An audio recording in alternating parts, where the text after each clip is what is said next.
everybody, to Weiss Camera Action. I should have given a countdown, but I don't care. I, of course, am your host, Aaron Weiss, alongside the Duchess of Dunwoody, the Sage of Sandy Springs, Erica J. Lavender. Good morning. Oh, sticking with it. And joining us once again is the Belle of the Bard, Maya E. Lavender. Hey, how y'all doing? I'm doing so good. I just got so many Super Bowl snacks. Oh yeah. Good. I didn't know that the Super Bowl was happening this weekend until yesterday. Yeah, we're going to your family's house for it, and I said that I was going to bring a lot of dips, and so I'm making guac. I'm making cannoli dip. Ooh. And then I just bought cheese dip and salsa. Nice. So, oh, and I got French onion dip. Oh yeah. Wow. Nice. That sounds fun. Our father threatened us with buying 50 chicken McNuggets for the whole dinner. Gasp. As he did that one year. And he Gasp. said, he said one wrong move and I'll do it again. Mess up this next delivery and I'm going to buy you 50 nuggets. But yeah, it's going to be a lot of fun. I think we're probably going to go sometime early evening and just hang out because I think the Super Bowl starts at like 6:30. Is it Sunday today? Today's Saturday. Oh, thank God. Okay. Yeah, no, we got more weekend ahead. As the theme song to Orange is the New Black says, you got time. Is that what it says? Yeah. It does over and over and over again, actually. In college, I dated a girl that was obsessed with Orange is the New Black, and that's the only time I ever watched it. I saw like 3 episodes. So you know how the theme song goes. Oh, I know it.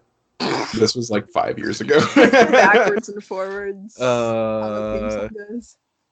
But this is not Jailcast. This, of course, is Weiss Camera Action, the show where each and every week on your favorite podcast service, Erica and I, and, lately Maya, but, it depends on if she wants to be on the next one or not.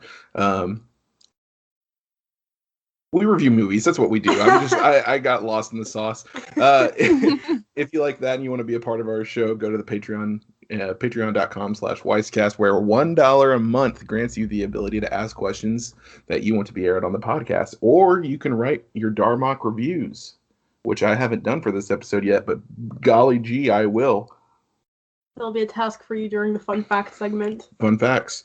We still haven't had anyone write in, but I still have faith that someone will one day. I checked the email, blah blah blah. Also, $1 gets you mentioned in the credits as well as a shout out during the show. Big thank you to our producers, Chronoslinger and Pepe Danger. If you don't have any change to toss our way, no big deal. You can catch the show each and every week. I'm just going to say week because it hasn't been posted on Fridays lately on podcast services around the globe. Housekeeping. This is our second to last episode of Twilight. Really sad. It's been a lot of fun. But next is the Dark Knight trilogy. And who knows what's after that? I mean, we have a whole thing slated, but we don't know exactly what's after that. But we're really excited about it. Tally, Erica's roommate, will be on the podcast, and she's really excited.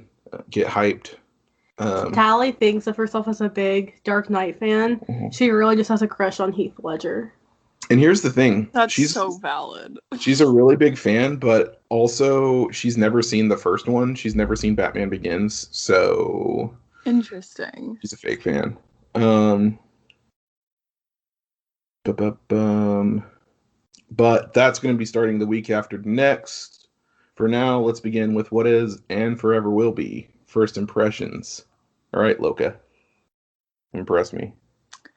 Okay. My first impression of this movie was that my bed was so warm and the overhead lights in my room were off. And the sun was setting, and I had the volume turned down kind of low, and I fell asleep. And it was such a good nap. And it was maybe the best nap I've ever taken. Whoa. Well, she's had some good naps in her day, so that's no small claim. The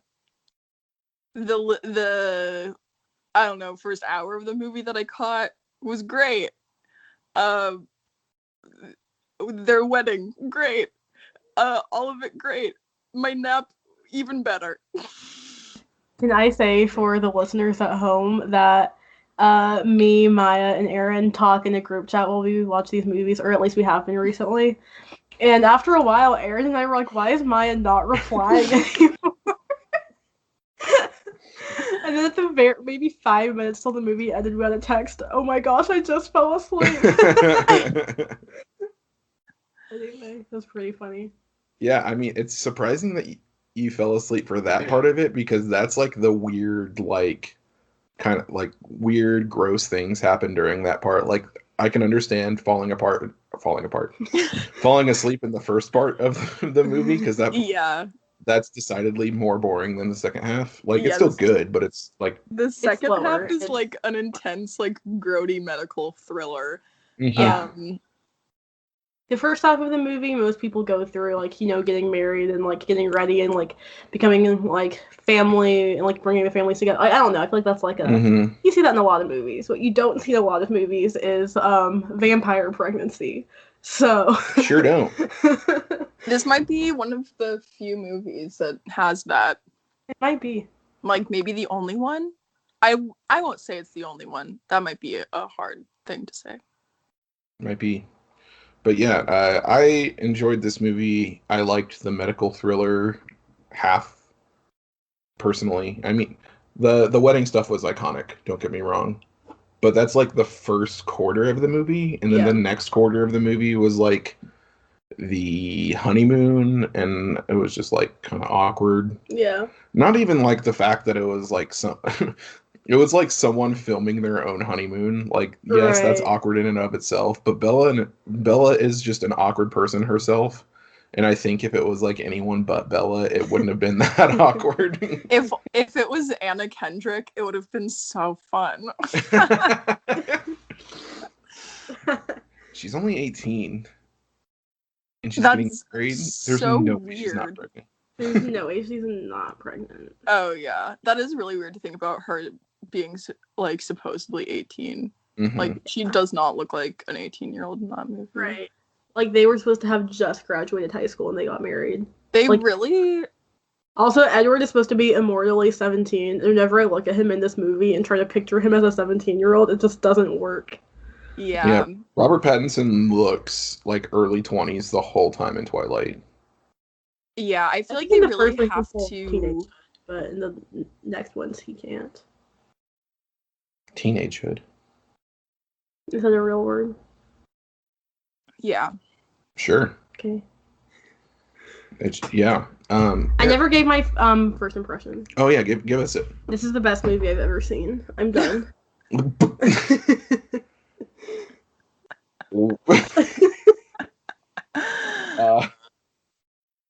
Folks, we're having some technical difficulties with Erica's eyes.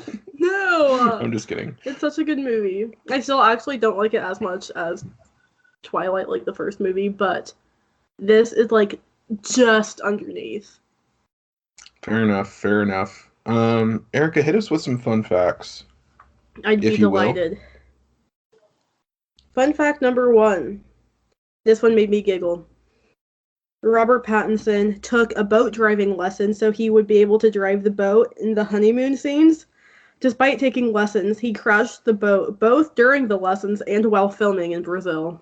That's so funny, especially because there's never... I don't think there's any up-close shots of Edward driving the boat. Right. Like, there was no need for him to drive the boat on set. Right. Pretty funny stuff. That has really the same energy as him refusing to have a dialect coach. Yeah, I was gonna say, like, I just know he did it on purpose. There's no way he accidentally crashed the boat. I just know he did it on purpose. It's also, like, what did he crash it into? Right, it's open water. Like, it's so funny. Anyway, fun fact number 2. It took 3 hours to apply all the necessary makeup effects to Kristen Stewart to create Bella's emaciated physical appearance. Effects that couldn't be achieved with makeup were created digitally post-production. I believe that. I believe it too. He looks so scary in this movie. Yeah. They do a great job, honestly. Okay, fun fact number 3. When Jacob first enters the Cullen house to see Bella, she's wrapped in a quilt. This is the same quilt Bella's mother, Renee, gave her in the previous film, which I've never noticed. I did catch that as I was drifting off to sleep. Nice.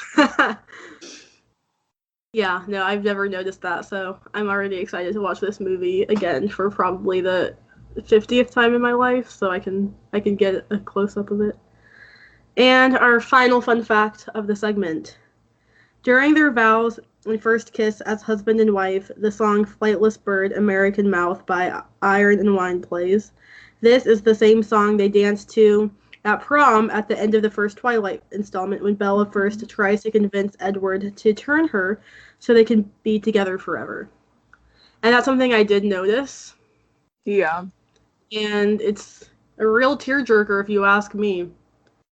So also, if you ask me, they had such a long first kiss, and then I think at one point they panned to the like behind them, and like no one's there anymore, and then they pan back, and then people are there again, and it was like kind of spooky because it happens right after Bella's nightmare that they kill everyone at their wedding, right? And I was like, did not care for that imagery. Oh, well, to me, the nightmare had been over. It was different enough because it just looked different, so I didn't really care. I thought it was a sweet, sweet first kiss because it's just like, it's just the two of them in the moment, you know? Yeah. And it felt so much longer than it probably was because I feel like Bella can't kiss Edward in front of all those people. Concept of time. She's so embarrassed. So, anyway. I think a bit more sweetly than you do, I suppose. Yeah. Those were so fun. Did you have fun with them? Mm-hmm. How's your Darmok review? Done. Nice. Let's get to the summary. Written by someone on fandom.com. Our favorite website. Our favorite. The movie opens at the Black House, where Jacob Black storms out, phases, and run towards the forest. His father, Billy, tries to stop him, to no avail. After Jacob is gone, Billy picks up a note on the ground and realizes it's an invitation to Bella Swan and Edward Cullen's wedding. Charlie Swan, Renee, and Phil Dwyer receive invitations as well. At the Cullen house, Bella is trying on her bridal shoes at Alice Cullen's insistence, while the rest of the Cullens are setting up the scenery. Back at home, Bella packs up all of her stuff and reminisces about Jacob's dream catcher, which is still hanging on her bed. Edward appears and tells her about the time when he went off on his own and fed on humans who are almost as monstrous as he thought he was before finally returning to Carlisle and Esme. What? He used to hunt humans that were murderers. So okay. Back when he was still, drinking human blood, he would make sure to only seek out murderers because he figured it was, a justice. That makes sense. Bella talks him out of thinking of himself that way. Just then, Emmett Cullen and Jasper Hale arrive and demand that Edward follow them to his bachelor party. Demand it. That makes it. They're like, dude, come on. It's not like demanding. Edward. And it's such a funny scene. It is. They just whoosh, and they're up in the window. Come on, Edward. And then she goes, you should go before they knock my house down. And then he leaves, and they're just like standing in her front yard, like elbowing each other, just being bros. And then they sprint off into the woods.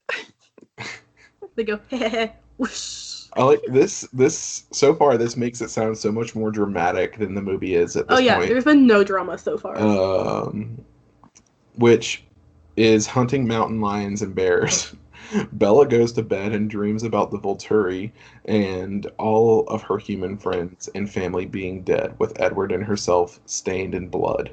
The next day, Alice and Rosalie Hale prepare Bella for the wedding, while Renee and Charlie give her an old silver hair clip with sapphires, which had belonged to Bella's grandmother.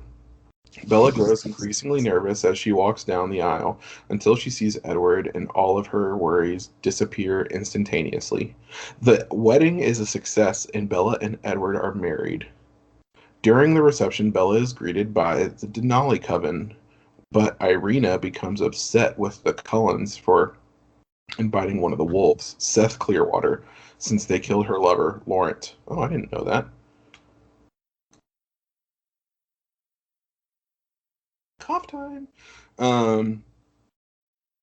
Jacob arrives and dances with Bella, but he gets angry when Bella tells him that she and Edward plan on making love while she is still human, which he perceives as dangerous. Says, please tell me you can't be this stupid. He gets so mad so really quick. does. The other will stop him because he can make the situation worse. Edward takes Bella to Isle Esme to present Esme. What? A present from Esme. A present to Esme from Carlisle for their honeymoon. I didn't know. Okay, so they just worded that horribly. Basically, Isle Esme is an island that Carlisle bought for Esme, but they're letting Bella and Edward use it for their honeymoon. Okay. Yeah. The next morning, Edward is distraught because he has involuntarily hurt Bella, though she disagrees. They spend the next week exploring the islands and enjoying their honeymoon without making love. But they did once. But Bella continues to attempt persuading him. One night, she has a dream and wants it to be real, so badly that she pleads with Edward and he gives in. Back at La Push, Jacob is resentful of Edward and expects Bella to be dead by the time they return and is anticipating the moment when he kills him. Bella realizes that she is pregnant when she sees her unused tampons and feels something move inside her. I hate that scene so much. It's so when bad. She's like, oh my god, I'm... Also, first and foremost, it should be said, when I saw this movie when I was like 11, the outfit that she's wearing here, I was like, Kristen Stewart could not be cuter. The little white long sleeve shirt, the gray shorts, the blue bikini top underneath, I was like, chef's kiss. The prettiest woman on the planet. But then she's like, oh my god, my period's late. What am I gonna do? And then she looks in the mirror, and I don't know if it's just supposed to be her like just like contemplating the thought of having a fetus in her stomach, or if we're supposed to believe that there's a bump forming, but her stomach's flat. It's like the flattest stomach of all time. It is like it is so flat. And what am I supposed to do with that? I think it's supposed to be like she's looking in the mirror like, I know this is impossible. Like she's just looking at her stomach like, I know that's impossible. But you're right. It's the flattest stomach this world has ever seen. It's wild. Edward takes her back to Forks for Carlisle to remove the baby. Unwilling to give up the baby, she calls Rosalie for help. 2 weeks later, Jacob visits the Cullens and finds Bella pregnant at an unnatural rate. Despite everyone else's warnings, Bella is determined to give birth, and Rosalie is on her side. When the pack hear about this, Sam Uli decides to kill Bella and prevent the baby from becoming a threat to the locals. Jacob, however, disagrees and embraces his rightful power as alpha to separate himself from the pack. It doesn't take long before Seth and Leah Clearwater join him. Since the Cullens have been warned, Sam decides to surround the area and wait for the opportunity to strike. The Cullens hide inside their house for the time being as they starve. Bella's condition worsens throughout the days as her body rejects any kind of food. Eventually, Jacob makes a comment that inspires Edward to let Bella try drinking human blood to satisfy the baby. She begins to feel better immediately. Can we talk about that scene? We have to talk about that scene. In the little styrofoam cup with the straw. Which is, it's so perfect. It's disgusting and it's hilarious. Vile. No, visually it's perfect though. Like if she had to like just take a little sip out of like the glass cup or whatever, like it wouldn't be as visually jarring to me, I feel like, because you can't see what's in the styrofoam cup because it's like white and pretty opaque. And then when she starts drinking it up through the straw, and you can slowly see it, like it's so nasty and so vile. And when she smiles and she says it's good and her teeth are red, it's like the craziest, most disgusting. She says it exactly like that. It's good. It's good. I just love that the director's choice on putting it in a to-go cup. I love it. So funny. I love it. I also love, again, being in that movie theater, age 11, our cousin just shouting, "That is chocolate syrup." She did do that, didn't she? That's so funny. Oh my gosh, yeah, she really did. Honestly, we cope That's in one of our my favorite own cousin ways. memories. What? We cope in our own ways. We do. Bless her. It's simultaneously disgusting but also funny, and like if I had, let's just say I like walked out of the room at that scene and come back and she was like drinking out of a styrofoam cup, I'm like, oh, she got a smoothie, good for her. Like they figured out that she needs like she got a green juice. She's to like boost her iron. she got some like Arden's Garden or whatever, Right. and she's like boosting. She's on a liquid diet because well, she is on a liquid diet. But yeah, I probably would have just thought it was like a smoothie or something. Yeah. But because I had sat through that whole scene knowing that it's O negative blood. Mm-hmm. So, oh my god. But also, it's so great how you say your thing. I was gonna say this is another example where you could take the exact screenplay of all of the Twilight movies and just re-edit it and like reshoot the performances to be a comedy. Mm-hmm. Yeah. You totally could. Because that's such a funny gag. It's good. It's good. It's good. I was gonna say another thing I love about that scene is that all of the vampires, like all the Cullens, are so thirsty because the wolves are surrounding their house. They can't leave to hunt. So they haven't had any blood from like going hunting in like weeks and weeks and weeks. And they're like, Carlisle, like we need to go get blood. And he's like, no, we have to stay in the house, whatever. And then them watching Bella get to drink blood, they're so mad. They're all like, let's get out of here. Like, Jasper's about to lose his mind. Alice is like, Jasper, honey, we have to go. Emmett leaves the room looking like he's ready to tackle someone. I also just like love that aspect of like, I don't know, the tension because all the vampires are so thirsty. She's drinking human blood also. Yeah, she's drinking it's blood that's meant for her in case she bleeds out during giving birth. So it's like they couldn't drink it anyways because it would ruin their vegetarianism. Right.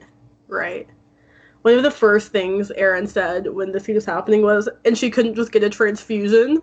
Like, he was just immediately like, was this really the best course of action? I still feel that way. I feel like, or it's mostly because Carlisle says it's the quickest way to get it in her. And I'm like, it is not, but okay. I'm not a doctor, but... And Carlisle went to med school in the 1800s, so is he? Right. Is he really a doctor? That's funny. His certification has certainly expired.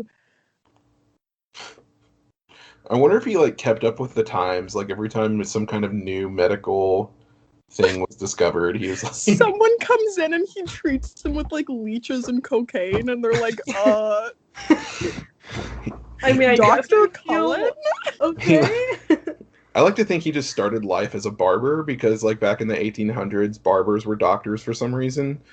And so, like, he just started life as a barber and then was like, leeches, huh? And then it just kind of grew from there. Leeches, huh? That's funny. He just gives people Coca-Cola because he still thinks it's medicine. Oh my gosh. Bless it. Oh, Carlisle, you're such a 22-year-old. When Edward hears the baby's thoughts for the first time and learns that it has goodness and loves her parents, his hatred for the baby disappears immediately. Jacob helps Esme, Carlisle, and Emmett escape to hunt by feigning agreement to distract Embry, Paul, Queel, and Jared. I don't know why. I just read their first names. I don't know why they put all of their full names. Yeah. But, however, they are discovered by the two remaining wolves, Brady and Colin. Oh my god. Sorry, this is completely unrelated, but Colin and Brady were a set of twins that went to school when I was in school, and they were literally insane. Like, out of control. Wow. That just... ugh. Maybe Stephanie Meyer knew them and named a couple characters after them. Maybe. The two fail to catch the Cullens and alert the others. Back at the house, Bella tells Jacob the names that she has settled for the baby. Edward Jacob, shortened to EJ, if it is a boy, and Renesmee, derived from Renee and Esme, if it's a girl. This is really great proof that she's a young mom. Right. These are the only names she knows. Right. You know, she's definitely like 18-year-old deciding a name, and she thinks Renesmee is perfect. Renesmee is such a bad name. And it's so good. It's so good. It's like good writing that she picked such a bad name. Funny. Shortly after telling them the names, the baby's placenta detaches and Bella goes through an incredibly painful labor, with her spine and several bones being broken by the baby's struggle. That part was equally, if not more, disturbing than the drinking of the blood. I was like... that is the scariest part of this movie. When she, like, shatters her knees and her back. Ugh. Yes. Yeah. Aaron was glancing down at his phone for a second, and I said, babe, look up, and I made him watch it because I'm evil. You are evil. Oh my gosh. Rosalie tries to get the baby out, but loses control when she tries to open Bella's womb. Edward proceeds with the surgery and acknowledges that the baby is a girl, calling her Renesmee. Bella's heart stops beating after the birth, and Edward injects his venom into her system and fights to save her. The venom begins to take effect, but Edward doesn't notice it. Jacob, broken by loss, cries in the backyard. This really glides over it. Like, Bella is literally presumed dead for, like, the longest time. Yeah. And... like, so it looks like she dies. Then Jacob starts performing, like, CPR. Edward's holding the baby. He doesn't know where to put the baby. He doesn't know what to do. So there's, like, a good, like, 30 seconds there where it looks like she's dead and there's no venom in her yet. Yep. You know what I mean? So they genuinely think that she's dead. Genuinely thinks that she's dead. Anyways, Jacob, broken by the loss, cries in the backyard while Paul eavesdrops on them. The pack, feeling driven to the edge by Jacob's betrayal, decides to make the move on the Cullens after being informed of Bella's death and confirming the baby's threat. Meanwhile, Jacob goes back inside to kill the baby, who is now in Rosalie's care, but the moment he looks into her eyes, the real most disturbing part of the movie happens. He imprints on her, and all of his previous attachments become severed. Boo! Ladies and gentlemen, I don't know if there's a real-world equivalent of imprinting. It's literally like an ducks. animal thing. Like, if a duck looks at a human and loves the human, the duck will follow the human around. Oh. Anyways. It's an animal thing. It's a wolf. It's a wolf thing. It's disgusting. Yeah, that's another unfortunate thing about making this, like, her using an actual real indigenous tribe. Absolutely. Is, like, reducing it to this, like, fictionalized depiction of, like, animal behavior. Yeah. Not cool, Stephanie Myers. Yeah. It really was not cool. Not cool. And also not cool for her to write this plot line. Right. Like, first of all, this baby was literally, like, not even, like, a thing 2 months ago, because the pregnancy goes so fast. So the fact that 2 months ago human being didn't even exist yet, and now Jacob's like, I'm gonna marry her one day. Bad. Yeah. There's Like- like so many bad layers to this. Right. Mm. Yeah. Anyways. This is a perfect movie except Except for all of the bad things about it. the pack Correct. arrives and a fight erupts between the Cullens and the pack.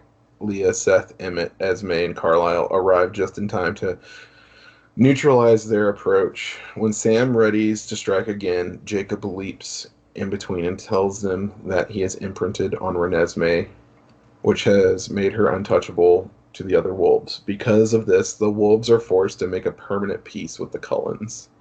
it's like a wolf law. Yeah, which I guess is cool or whatever, but like, still, come on. It's also like, I feel like bad writing even on the part of Stephenie Meyer to make like such a convenient way for them to make peace with each other.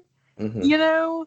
I don't know. Not only is it like very upsetting for her to write that plot line, it's also just like bad in terms No, of like I kind plot of making. disagree. I kind of think it's good plot making, but a bad plot. Like, I think that there needed to be a way for Jacob to get over Bella, first of all. So I think Jacob needed to imprint at some point during... I mean, he didn't need to imprint. He could have just gotten over it and been a man, whatever. But, like, it makes sense that he imprinted at some point during the series because he needed some way to get over Bella because he was still in love with her and she was with Edward and that wasn't changing or whatever.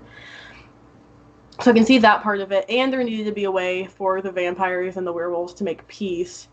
So, like, in terms of plot making, I'm not mad about it, if I'm being honest with you. Mm-hmm. But, like, it's just bad. Like, it's, like, inexcusably, unjustifiably bad. Yeah. It's not good. I'm right there. Mhm. In the following days, Bella's transformation continues. Yeah, it takes her, like, 3 days for her eyes to open. Didn't realize that it was that long.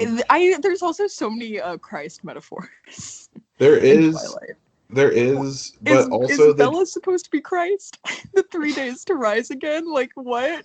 God. No, like, Stephenie Meyers is like... A Mormon. is known for writing, like, so much religious stuff into Twilight. My issue is it's not with Twilight, like the books or the story necessarily. It's that they refuse to put time cards in the movies. Just say that time has passed. Mm-hmm. Every movie does it. And it makes so much sense for every movie that does it. They refuse to do it in these movies. Yeah. And so I get so confused. It's really like that John Mulaney bit where he's like, and I came back a year later and he was wearing glasses to show that time had passed. And that's like all you get is like someone's wearing a different outfit and you're just supposed to know. Mm-hmm. Can I say, Yes. New Moon actually does great time cards when it's the There's a Possibility song, and like it's going in circles, and you look out the window, and the seasons are changing, and it will pop up and say November, December, January. Yeah. That's like my favorite scene of New Moon. Like, I love the song they chose for it. That's why New Moon is the superior Twilight movie. Loca. I said it, and I'm sticking by it. Like, to me, that's just a great way to show that Bella has been depressed for months. What? I didn't know there was a post-credit scene. There is. Oh, there is. We didn't watch it. Oh, Loca.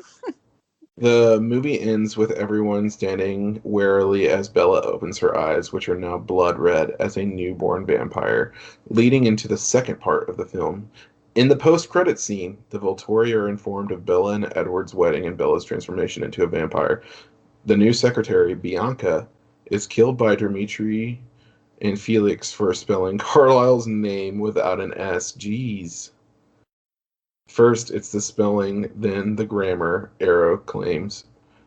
Marcus states that he, Arrow, and Caius have no further business with the Cullens. However, Arrow disagrees, saying that they still have something he wants. Probably the baby. He doesn't know about the baby, actually. Error. He wants Edward and Edward Alice and for their Alice. power. Oh. And that is Breaking Dawn, Part Uno. Gorgeous. Let's analyze this What? bit. Okay, where do we even begin? I mean, if we want to talk pacing and plot development, like, compared to the last movie to this movie, like how we talked about almost nothing happened in Eclipse, Mm-hmm. everything happened in Breaking Dawn. Yeah, that's okay. So that's why I kept saying I don't know what happens in Eclipse, because like I kept being like, okay, I know they're gonna get married and I know they're gonna have a baby, and all of that was kind of like alluded to, like Bella and Edward getting married, and then them her turning into a vampire, like was alluded to at the end of New Moon, was it? Yeah, end of New Moon. I was like, so what happens in Eclipse? Because I know that happens in Breaking Dawn Part 1. So what even happens in Eclipse? Honestly, if Eclipse never happened and if they started Breaking Dawn Part 1 with them killing Victoria and then graduating high school and like a quick little 10-minute montage. Yeah, like Eclipse genuinely did not need to happen for any part of the plot. It literally could have started with a conversation of them being like, that was crazy that time we killed Victoria, the Volturi was there. And then we graduated high school the next day. Anyways, our wedding day is tomorrow. Anyways, I love you. Happy rehearsal dinner.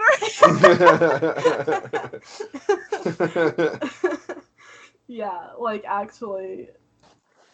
But you were saying that you still really liked Eclipse, which I liked Eclipse a lot too, don't get me wrong, but like it's so unnecessary for any part of the plot. Right, and I liked Eclipse because from like a cinematography standpoint and like a production standpoint, like up until then, it was the best looking Twilight film.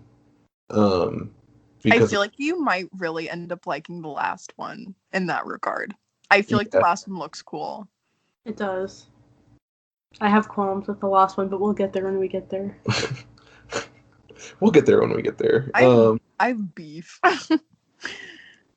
I just have a feeling that the last one is going to be like action, like from like Bella training to be like a vampire that is a vegetarian, to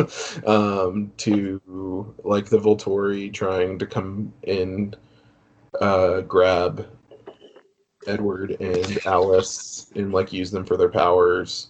Why do they want Edward? Is it like because he's quick? It's because he can read minds. Oh, read minds. I was like, oh, he's quick. He is really quick though. That is a thing. But yeah, Alice can like see like the future or whatever. Right.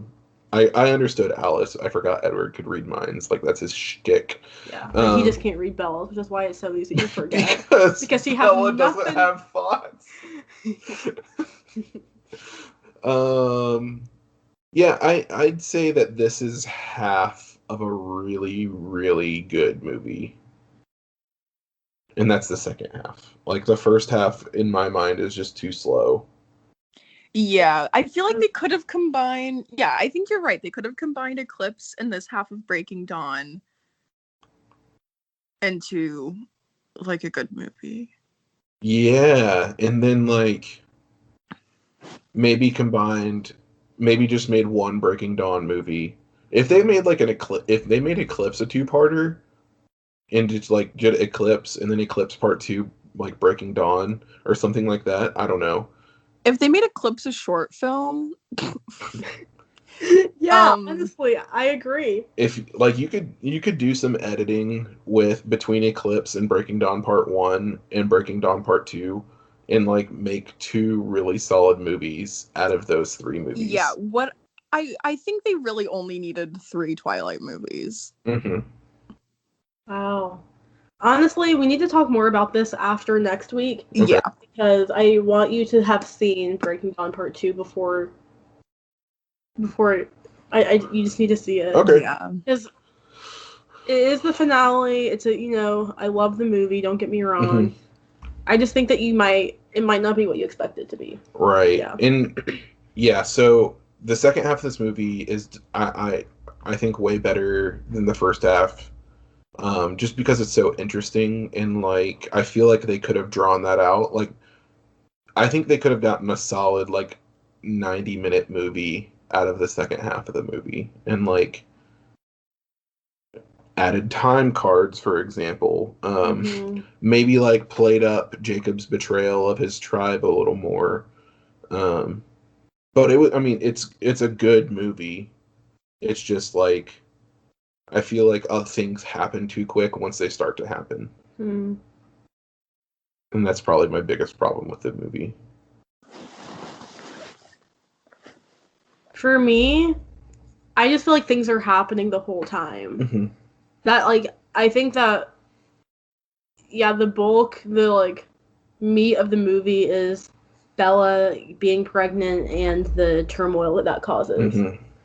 But I still think that the beginning of the movie with, like, the wedding and the honeymoon and all that is, like, I don't know, still, like, still fun and still, like, a great part of the movie and still, like, an important part of the movie because, I don't know, like, that's, like, I don't know, like, they started the movie, or the series as, like, 17-year-olds in high school, and so to have a movie that starts off with their wedding is just, like, I don't know, to me, super exciting. So yeah.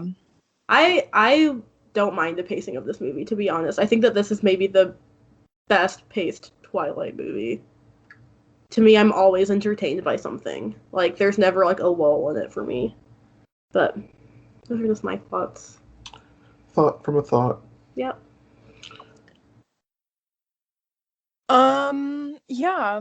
I think that the stuff when they're, like, on the island is all just kind of Twilight Zone-y, just because it's, like, the vibes are so weird. Yeah, no, the island is weird vibes. Y'all just got married. Also, like, I don't know. It's, like, do y'all even like each other?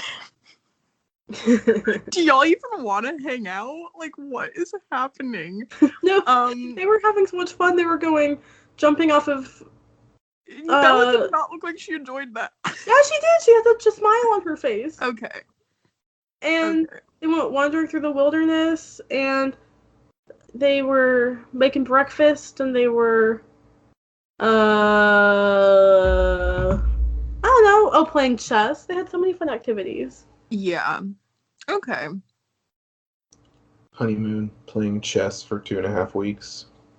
That's pretty much what they did. And then he kept laughing at her when she would wear lingerie. I was like, I would get a divorce for that reason alone. Oh my god. Like, imagine you're on your literal honeymoon and your literal husband laughs at you for wearing lingerie. Like, I would scream. That's so funny. In his defense, it is not in Bella's personality at all to be like, Yeah. But you're right. It's not fair of him to do that.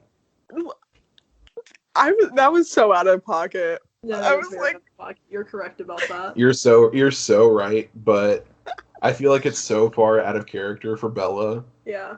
That honestly, if I was in Edward's shoes, I'd probably laugh at you. And if I was Bella, I would laugh at myself. Right. But yeah, you're right. I mean, you should, like, Edward should be, like, supportive. I'd be like, you know what? Whatever. Deal's off, bud. Like, I don't want to be a vampire with you anymore. No, thank you.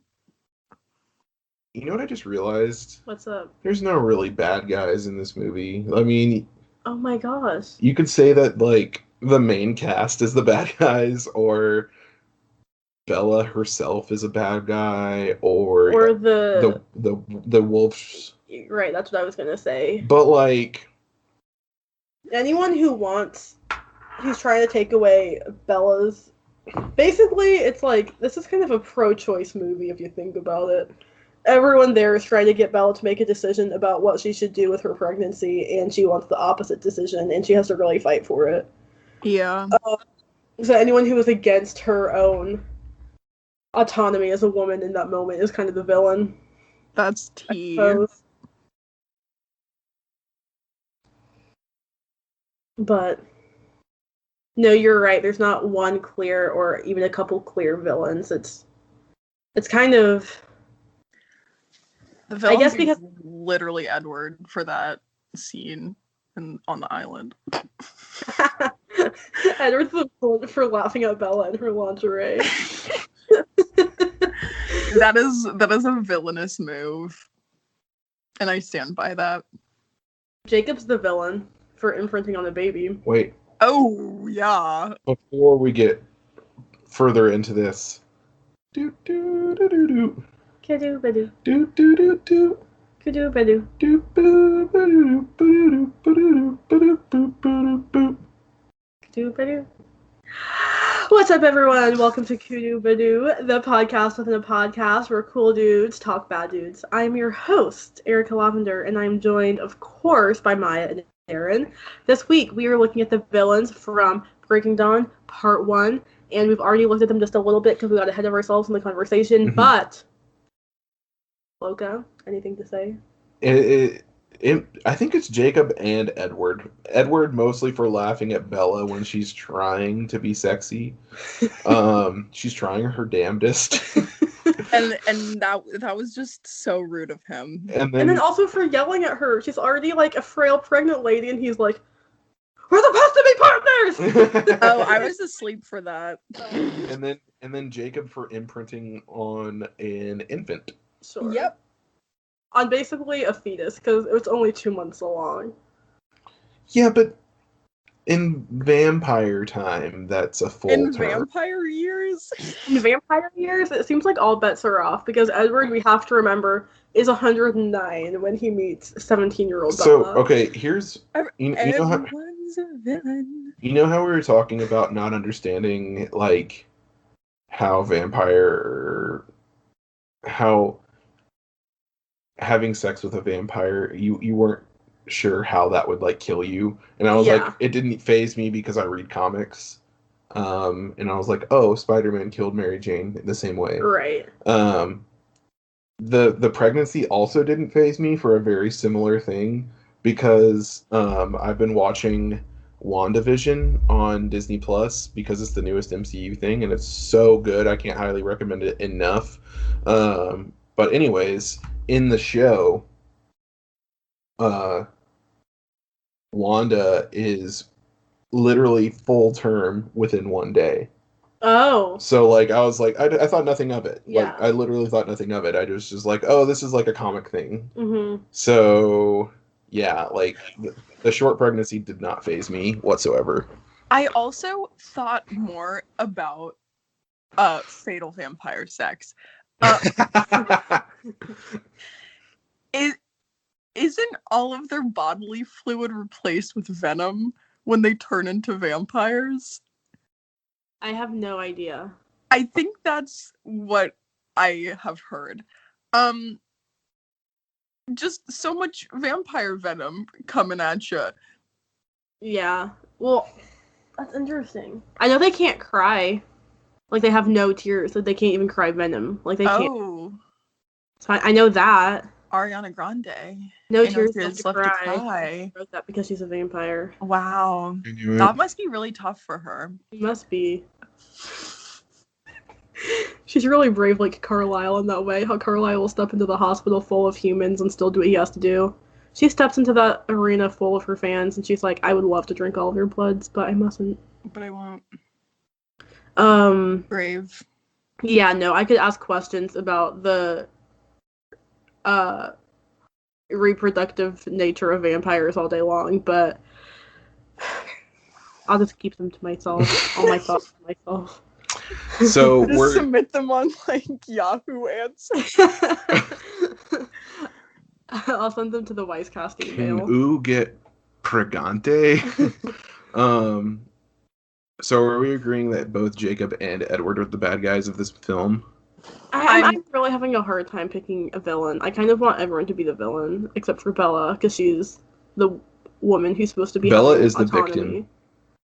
victim. Yes. I think it's safe to say that Edward and Jacob are among the villains. Yeah, yar. But what I will also say is it's such a undefined villain that I would put this one in last place. Undefined.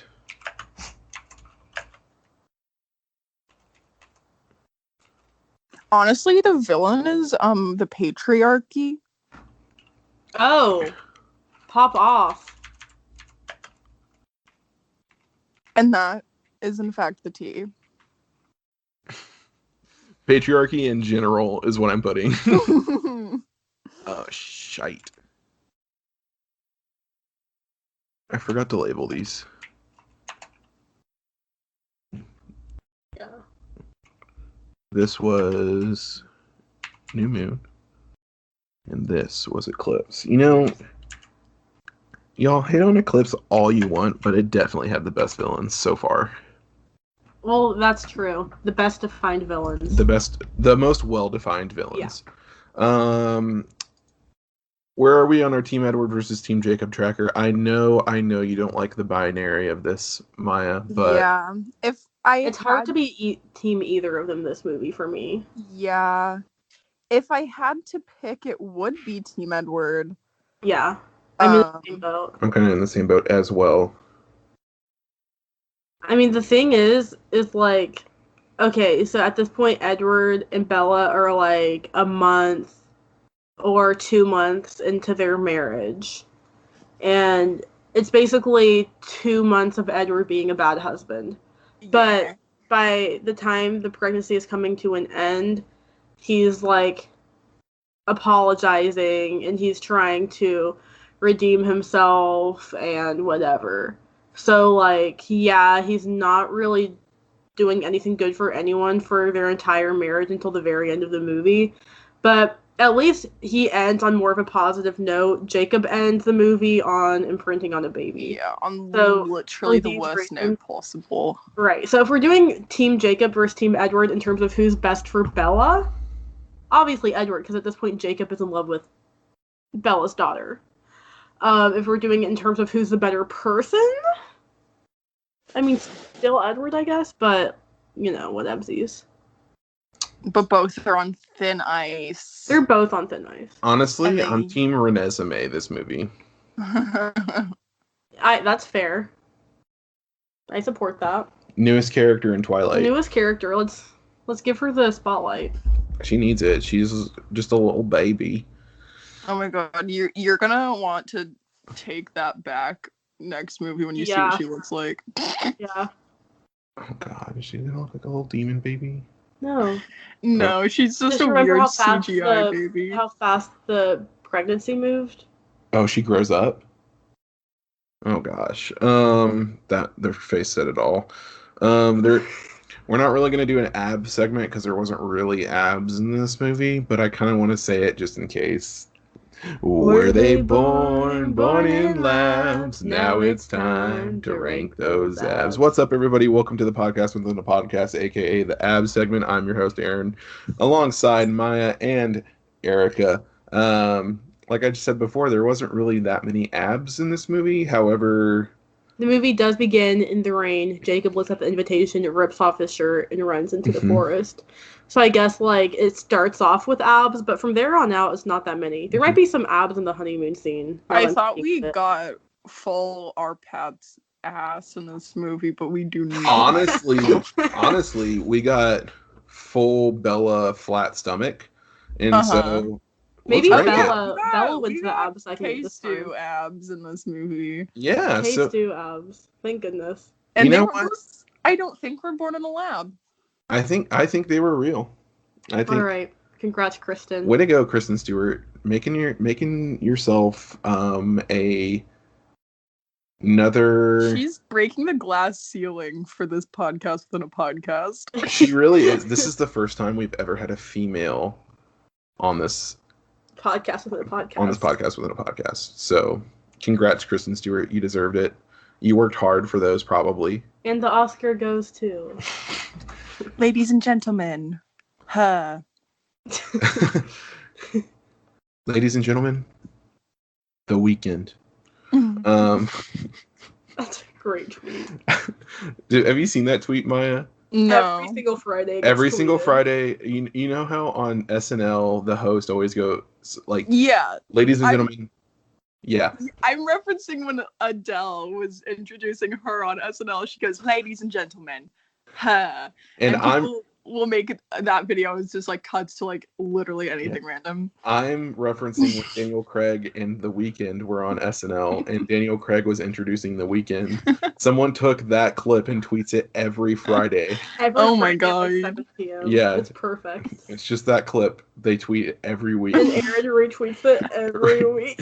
Ladies and gentlemen, The And Weeknd. just how he says it. Like, so much relief is in his face as it's amazing. It's so funny. But yeah, let's get to the Darmok review. I wrote this before I found out the Volturi were in a post-credit scene, so bear with me, ladies and germs. Edward and Bella in Brazil. Not is Brazil, because like my typo says, but in Brazil. Jacob imprints on an infant. Where are the Volturi, Loca? They're in the post credits. Hey, in the post credits. The post credit scene is crazy, just to go ahead and say that really quick. When Arrow like gets mad because the intern or whatever didn't put an S in Carlisle, he looks up into the camera and looks directly into the lens and he said, "Oh, a letter from Carlisle," which his name has an S in it, by the way. And, like, it looks like he's talking to the viewers at home, and it's so weird. Anyway, I just had to say that.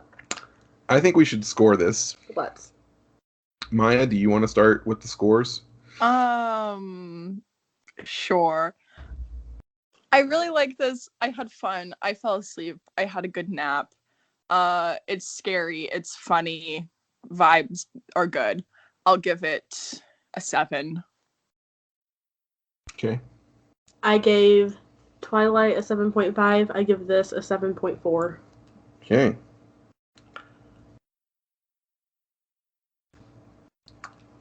I, in my heart of hearts, want this to be below Eclipse, but I know whatever score I give, it's not going to be true to make it below Eclipse. However, I'm going to give it a 6. So, divide by 3. 6.8. That makes it tied with New Moon. I feel like that is acceptable with me. And it is all about me. It is. It's your day. All about you, girl, on your 16th birthday. 8. All right. The new rankings are number 1, tied for first place, New Moon, 6.8, and Breaking Dawn Part 1, 6.8. Then, number 2, Twilight, 6.7, and number 3, Eclipse, 6.5. Are we happy with these rankings? I'm happy with these rankings. I feel good. Cool. This has been Weiss Camera Action, and I have been your host, Aaron Weiss. You can find me on Instagram and Twitter at The Weiss is Right. Follow Weisscast on Instagram, Twitter, and TikTok. The TikTok rocks. Thank you. You're welcome. Sorry. I wasn't. Sorry. Maya, where can they find you? I'm broke. You can find me on Instagram and Twitter at MYLNLVNDR and on TikTok at Newborn Grandma. Okay, well, no, I feel like I have to be consistent. Her TikTok rocks. Yeah. Okay, so you can find me, Erica, you can find me on Instagram at erica.lav or on Twitter at _lavenderica. Excellent. And we her will be TikTok back. rocks too. Her TikTok is amazing. Thank you. So good. Thank you. Ladies and gentlemen, do not spend any time looking for me on TikTok. It won't be there. We will be back next week with Breaking Dawn Part 2. Until then, stay loca. I was gonna say a line from this movie, but I don't know. Is there a memorable line in this movie? I didn't think that you would be this stupid. Yeah, until then, don't be this stupid. Bye, guys. Bye bye.